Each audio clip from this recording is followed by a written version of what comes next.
Hooray for Hollywood! Hello there, I'm Stan the Movie Man with your WIMZ.com movie review.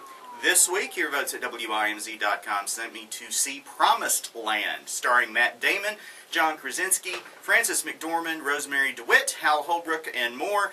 It is the story of Steve Butler, who works for a major energy company. Steve Butler played by Matt Damon.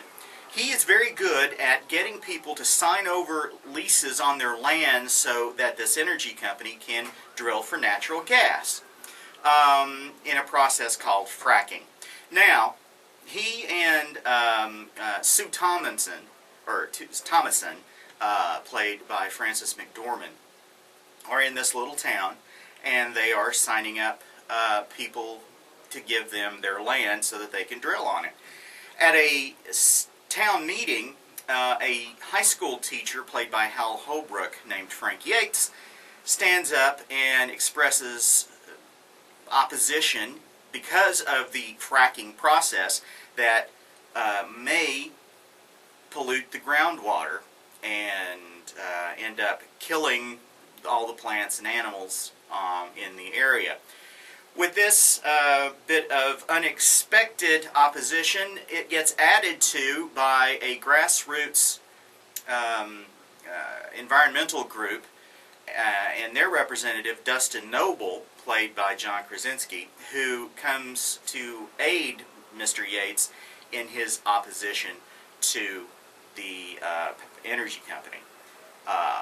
And in an effort to blow off steam, Steve goes to the local bar, of which there's one, and he runs into an attractive school teacher named Alice, played by Rosemary DeWitt. They have sort of an instant chemistry, but he is working, and he doesn't seem interested in pursuing it, just having a minor flirtation.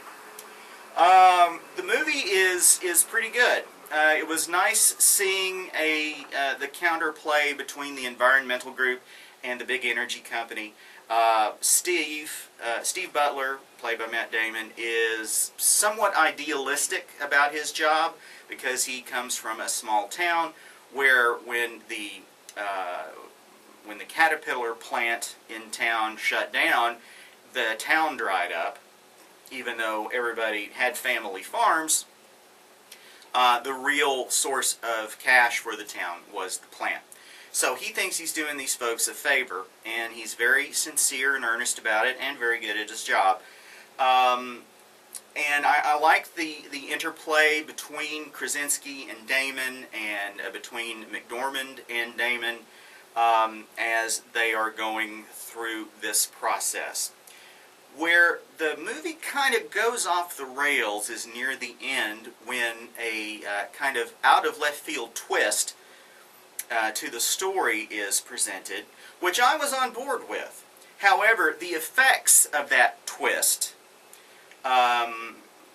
make the film kind of sappy and kind of just flushes everything that occurs before. I realize that this film is, told from the perspective of environmental concern, because I don't know anything about the process of fracking in order to get natural gas out of the ground. For me, fracking is something you do in the universe of Battlestar Galactica.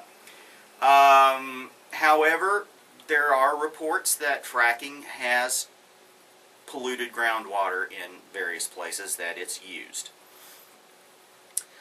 So I realized the film's point of view is to make that plain that fracking is a bad thing. So, fine. They could have done that and not turned the film at the end into a sappy environmental story. Up to that point, I was on board. I was all for it.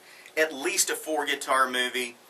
When that happens and they just pretty much, chuck everything else that occurs before out the window, it becomes a 2-guitar movie. Go to WIMZ.com to read my complete review, as well as to vote on the movie that I'll see next time. Questions or comments can be sent to StanTheMovieMan@att.net, and you can follow me on Twitter @MovieManStan. Till next time, later, Tater.